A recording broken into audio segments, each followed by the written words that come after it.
Thoroughbred superstars from around the globe come ashore in New Jersey with 11 titles, $23 million, and Horse of the Year honors on the line.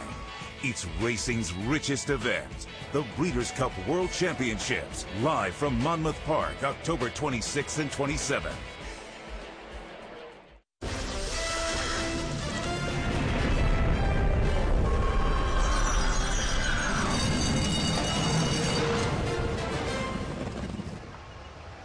Horse racing lost its most celebrated senior citizen this week.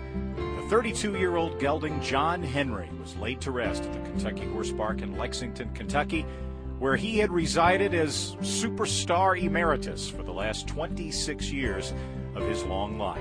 They say that in human terms, John Henry would have been the equivalent of about a 100-year-old man. And no one was surprised that old John hung around that long. In 1984, John Henry won his second Arlington Million. He won 4 straight major stakes races that year, and he was named not only America's champion turf horse, but also Horse of the Year. That year, 1984, John Henry was a 9-year-old, which would be sort of like Roger Clemens, winning next year's Cy Young Award. But it wasn't just his penchant for longevity that made John Henry a racing icon. He was the first American horse to reach $3 million in career earnings. He was also the first to reach $4 million, $5 million, and $6 million. Even more remarkable was John Henry's humble background. In an era when blue-blooded thoroughbreds can bring 7 or even 8 figures at public auctions, John Henry was literally born on the wrong side of the tracks. He came from the ghetto, as his trainer Ron McAnally used to say.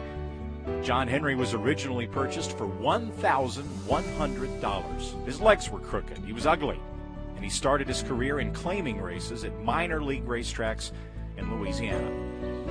John Henry was also notoriously nasty and mean, which is why he was gelded at a young age, although that didn't seem to help his temperament much.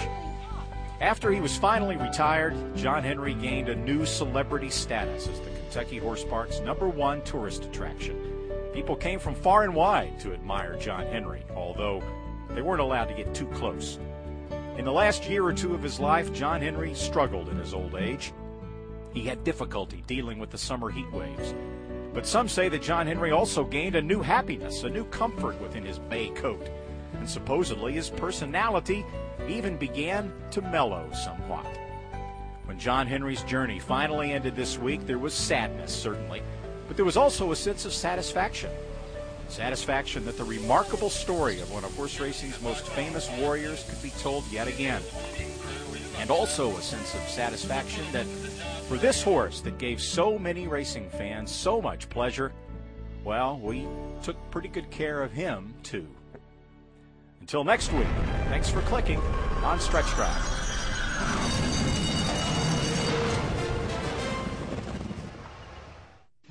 There's a baby in here whose parents aren't sure whether today will bring them a miracle or the unthinkable, so they seek another day.